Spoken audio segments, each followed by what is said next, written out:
хуже, чем вы могли ожидать. По сравнению с двумя другими главными фигурами современной американской мифологии, зубная фея — новичок в этом квартале.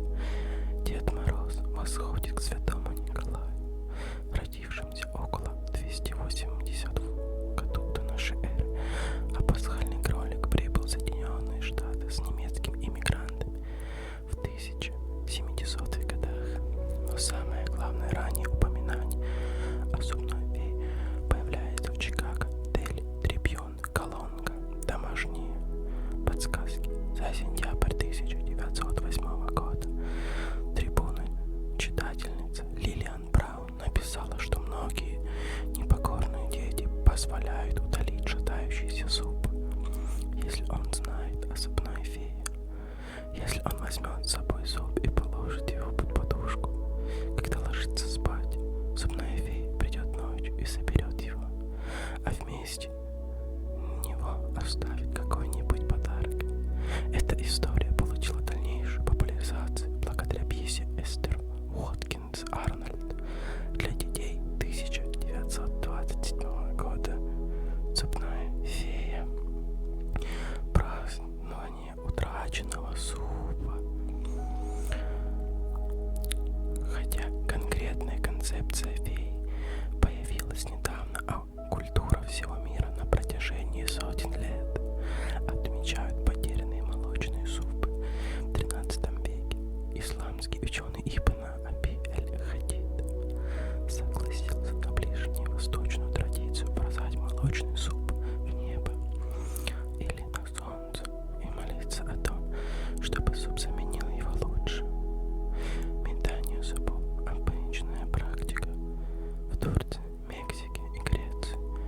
Дети традиционно бросают молочные зубы на крышу своего дома.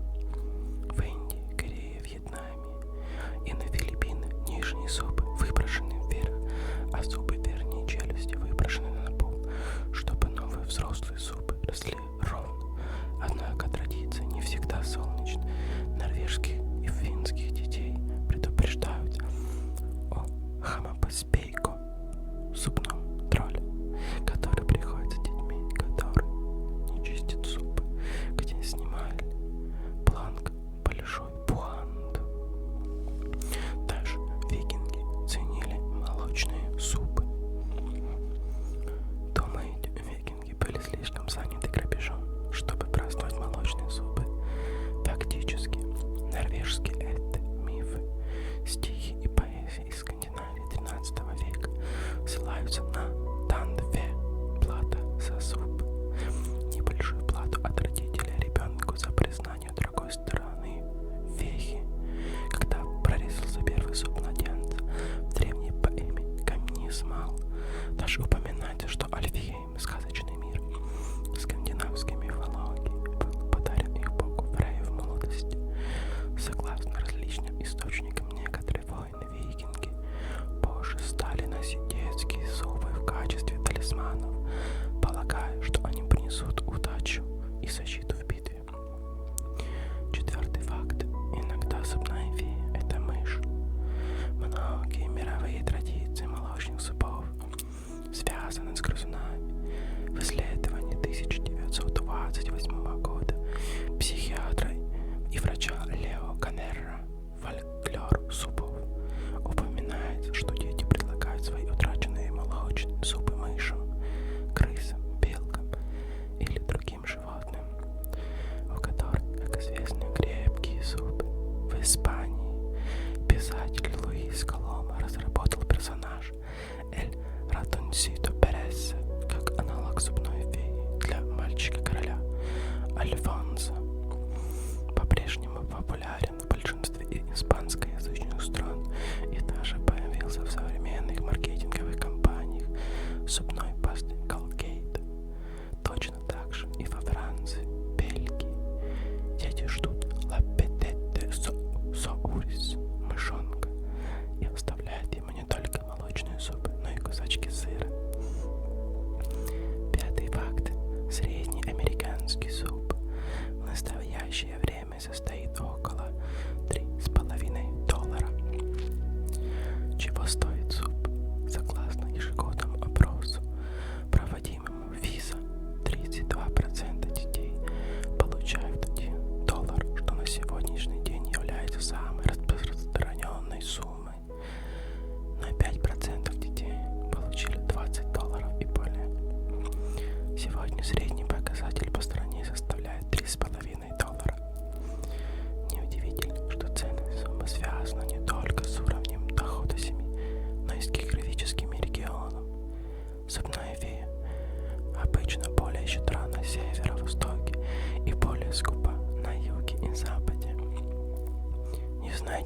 рассуждает своему сладкому мечтателю.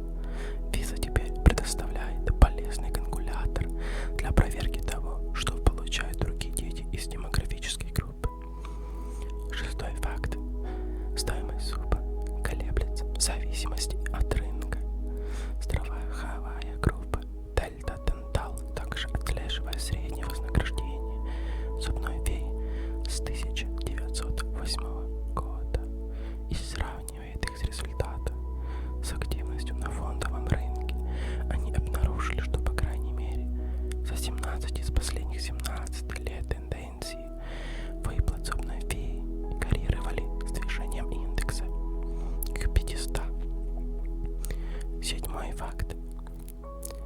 Профессор Северо-Западного университета был ведущим американским экспертом по зубной фее.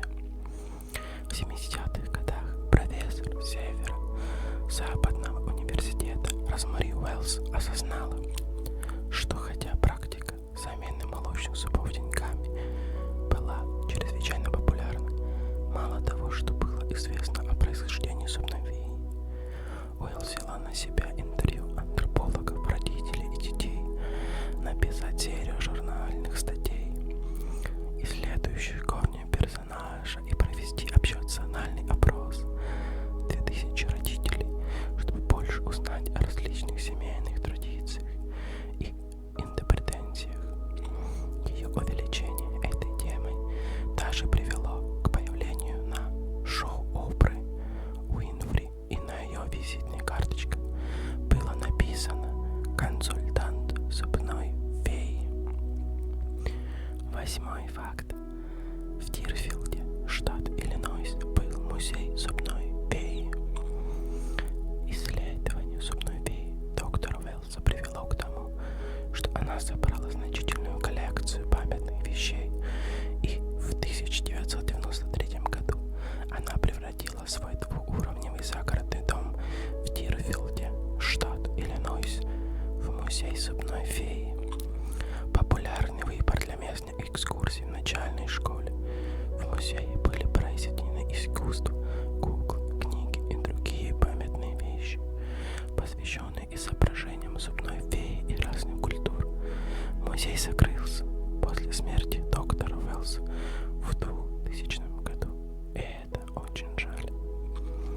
Девятый факт. Зубная фея может способствовать формированию здоровых привычек. Теперь многие родители не только отмечают знаменательную дату, но и используют зубную фею как средство пропаганды хорошей гигиены полости рта с раннего возраста. Вики Лански, автор более 2 десятков книг для родителей и домашнего хозяйства, умно предлагает: дайте своему ребенку знать заранее, что зубная фея платит за большие и за идеальные зубы, чем за испорченные.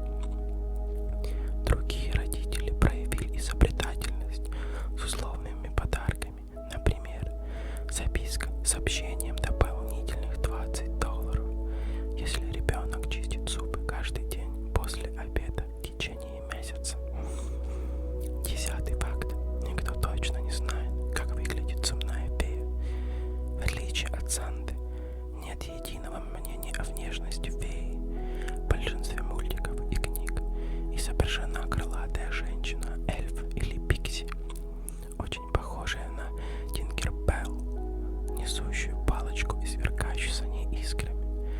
Но опрос доктора Уэллса в 1984 году показал, что хотя 74% американцев рассматривали зубную фею как женщину, еще 12% не представляли ее мужчиной, ни женщиной. Другие респонденты дали менее традиционные ответы.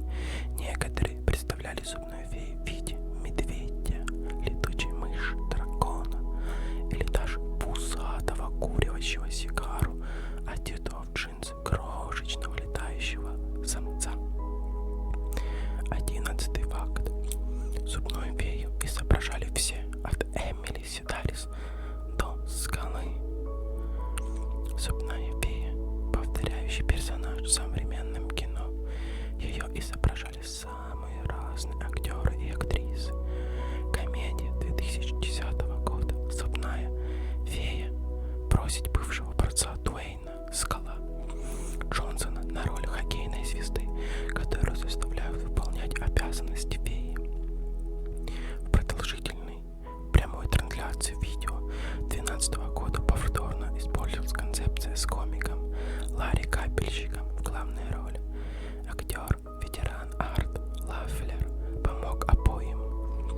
Санта-Клаус 2, а также Санта-Клаус 3. Между тем актриса Айла Фишер озвучила анимированную и очень похожую на птицу версию «Зубной феи» для фильма, номинирована на «Золотой глобус» 2012 года. «Хранители снов», а Эми Сидарис сыграла восхитительную, ненормальную версию детского шоу «Я Каппа Каппа». 12-й факт. Фея зубов вдохновила выдающегося скептика. Как вымышленный персонаж, вы не ожидали, что зубная фея появится во многих серьезных публикациях. Доктор Харриет Холл, летний хирург ПВС, скептик и критик альтернативной медицины, придумал термин «наука зубной феи», чтобы описать важность обеспечить фактически существование явления до его изучения. Доктор Холл предлагает этот фантастический пример того, как тщательно подуманный эксперимент может дать верный результат. Если вы не учитываете априорную вероятность, вы можете заняться тем, что я называю наукой зубной феи. Вы можете изучить, приносит ли зубная фея, оставив зуб в мешочке, больше денег, чем если оставить его завернутым в бумажный платок. Вы можете изучить, сколько денег в среднем останется на первый зуб по сравнению с последним. Вы можете соотнести доходы зубной феи с доходом. 13-й факт. Национальный день зубной феи 28 и 22 августа.